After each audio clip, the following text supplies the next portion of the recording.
Students, perhatikan beberapa gambar berikut ini. Nah, gambar-gambar berikut ini menunjukkan tentang pengukuran. Ya, ada seorang anak yang sedang mengukur tinggi badannya, kemudian ada seseorang yang sedang mengukur lingkar perutnya, dan yang terakhir ada gambar seseorang yang mengukur berat badannya. Nah, menarik di sini, biasanya kalau dalam pengukuran seperti ini, misalnya ketika kalian menjahit baju, pastikan akan diukur lingkar dada, lingkar perut, dan sebagainya ya. Nah, misalnya ketika kita mengukur lingkar dada kita, atau ketika kita diukur oleh penjahitnya ya, misalnya lingkar dadanya itu 79. Nah, ada kalanya sang penjahit mengatakan seperti ini, oh ya ditulis 80 aja ya, biasanya ya, atau digenapin 80 aja ya. Nah, atau contoh yang pengukuran berat badan ini. Nah, di sini ada menunjukkan angka 74,65. Nah, biasanya kalau kita atau dokter menuliskan catatan kesehatannya, nah biasanya kalau angka seperti ini 74,65, pasti di catatan kesehatan akan menunjukkan berat badannya itu adalah 75. Nah, sekarang perhatikan struk bukti pembayaran tagihan listrik ini ya. Nah, perhatikan di sini tagihannya itu 292,334 yang ini ya. Nah, kemudian ada admin, dikenakan biaya admin sebesar ini. Nah, jadi jumlah yang dibayar berarti yang tagihannya ditambah adminnya adalah ini, 292.934. Nah, apakah kalau dalam rupiah, apakah kita bisa membayar tepat seperti yang ditunjukkan oleh struk ini? Yaitu kita membayarnya tepat 293.934 kalau dengan uang tunai ya. Ya, tidak bisa ya, karena pecahan rupiah itu untuk sekarang kalaupun uang logamnya yang paling kecil mungkin 200. Itu pun sudah jarang, biasanya 500. Nah, otomatis kita tidak bisa membayar dengan tepat seperti yang ditunjukkan oleh struk ini. Pasti kita akan membayar ini atau akan dihitung menjadi 294.000. Nah, contoh-contoh yang tadi menunjukkan sebenarnya kalau dalam kehidupan sehari-hari ternyata kita sering melakukan pembulatan ataupun pendekatan, baik terhadap pengukuran ataupun misalnya seperti ini, pembayaran. Nah, jadi ini biasanya kita akan bayar menjadi 294.000. Nah, jadi materi kita hari ini yang akan dibahas di video ini adalah pembulatan dan pendekatan. Nah, apa sih pembulatan dan pendekatan itu?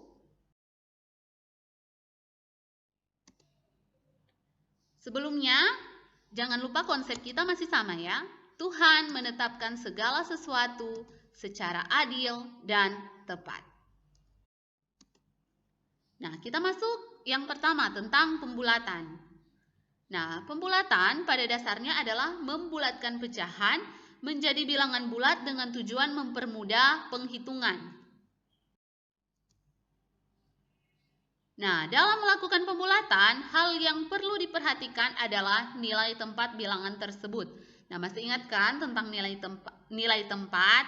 Ada satuan, puluhan, ratusan, ribuan, puluh ribuan, dan seterusnya. Dan kemarin kita juga sudah membahas ternyata ada nilai tempat yang lebih kecil dari satuan. Masih ingat? Ya, yaitu 1/10, 1/100, 1/1000, dan seterusnya. Di mana nilai tempat itu yang mulai dari 1/10 sudah menunjukkan nilai tempat desimal ya. Oke. Nah, kalau di sekolah dasar kalian sudah mempelajari tentang pembulatan ke satuan terdekat, pembulatan ke puluhan terdekat, dan pembulatan ke ratusan terdekat. Nah, sekarang kita akan membahas tentang pembulatan pada bilangan desimal. Yang pertama, aturan pembulatan, masih ingat kan ya? Nah, jika kurang dari 5 atau angka-angkanya itu 1, 2, 3, dan 4, maka dibulatkan ke bawah. Sama ya ini dengan aturan pembulatan kesatuan terdekat, puluhan terdekat, ataupun ratusan terdekat. Nah, jika 5 atau lebih, berarti angka-angkanya itu 5, 6, 7, 8, dan 9 dibulatkan ke atas. Oke, untuk lebih jelasnya kita langsung masuk ke contoh soal.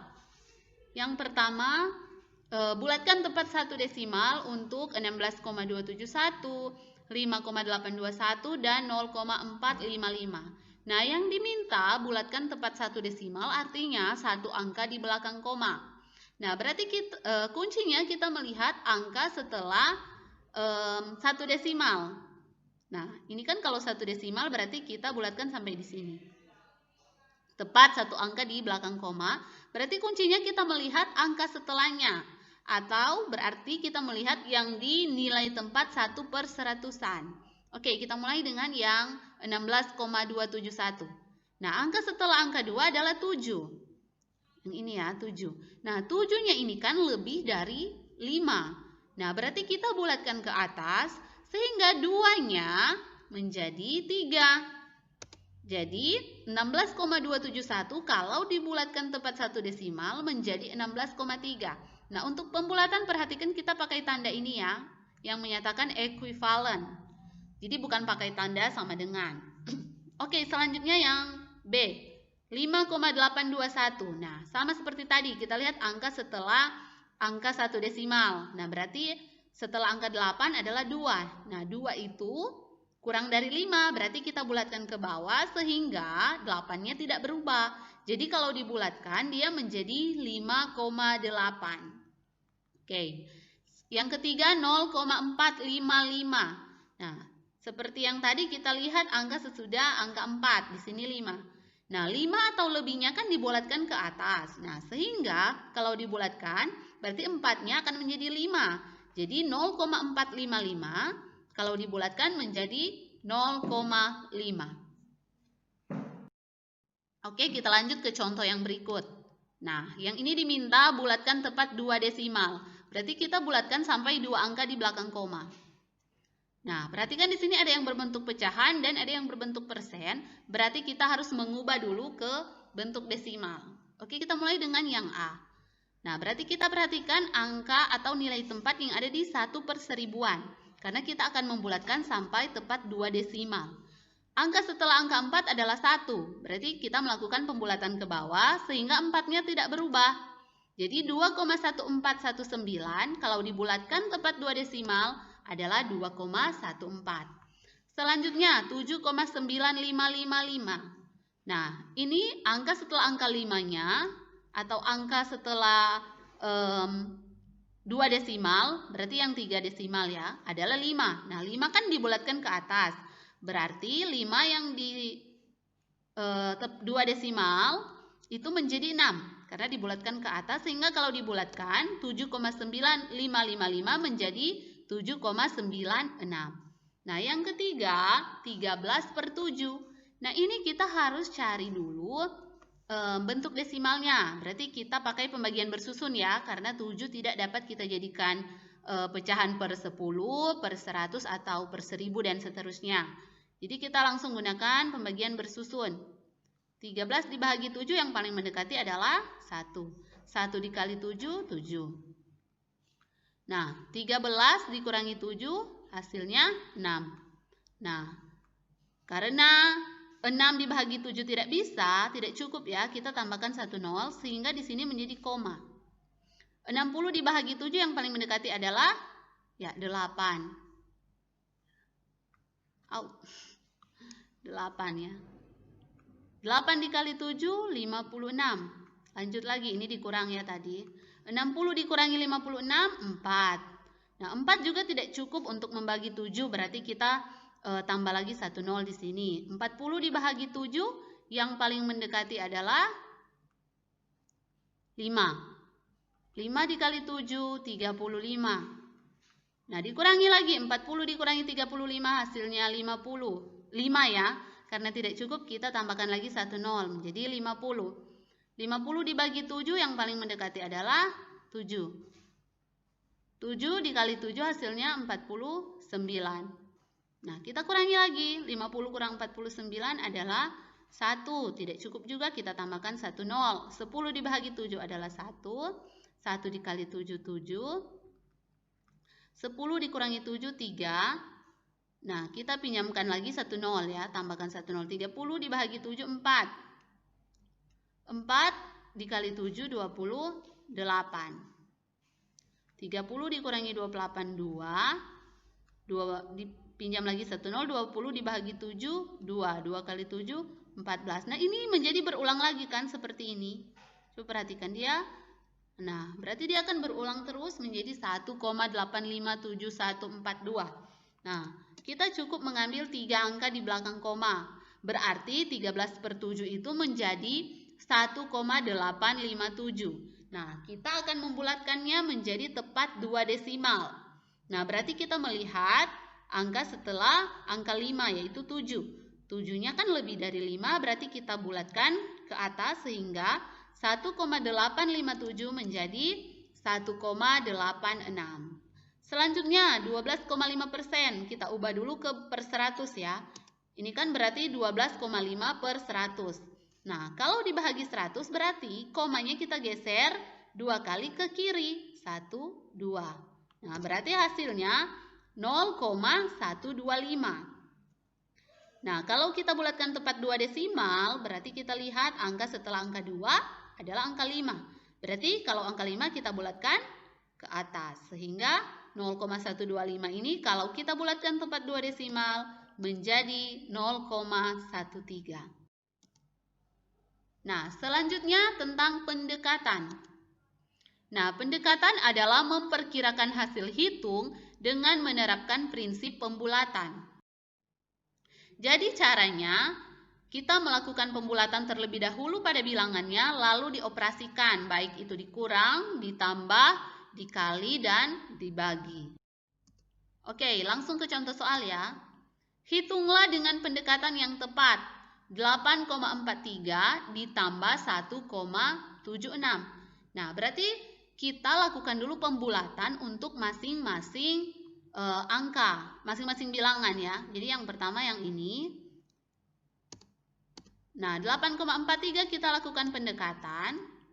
Nah, ini kan karena angka setelah angka 8-nya itu adalah 4. 4 itu kurang dari 5, berarti kita bulatkan ke bawah. Ini kita bulatkan ke satuan terdekat ya. Berarti 8,43 kita bulatkan ke bawah menjadi 8. Selanjutnya 1,76. Perhatikan. 7-nya ini di atas 5. Berarti kita lakukan pembulatan ke atas. Sehingga satunya menjadi 2. Jadi 1,76 dibulatkan ke atas menjadi 2. Setelah itu kita tinggal menghitung. 8,43 ditambah 1,76 ekuivalen dengan 8 ditambah 2 sama dengan 10. Begitu ya cara melakukan pendekatan. Kita lakukan pembulatan dulu ke satuan terdekat, setelah itu kita jumlahkan. Nah, contoh yang kedua, hitunglah dengan pendekatan yang tepat. 153 dikali 4.995. Nah, kita melakukan pendekatan berarti kita lakukan pembulatan terlebih dahulu. Nah, karena ini nilai tempatnya sampai satuan, kita akan melakukan pendekatan ke puluhan terdekat. Nah, berarti 153-nya kita bulatkan ke bawah. Karena ini kan 3 ya. Jadi dibulatkan ke bawah maka menjadi 150. Selanjutnya 4.995 kita bulatkan ke atas karena angka terakhirnya 5. Jadi menjadi 5.000.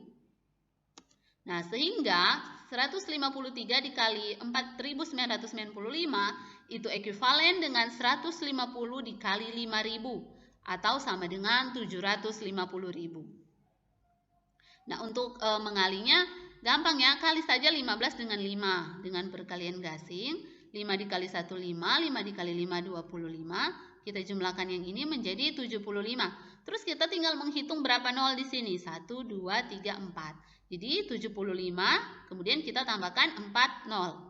Ini ya, 1, 2, 3, 4. Berarti hasilnya 750.000. All students, so our class today is over. Thank you for watching. Thank you for your attention. Don't forget to make your exercise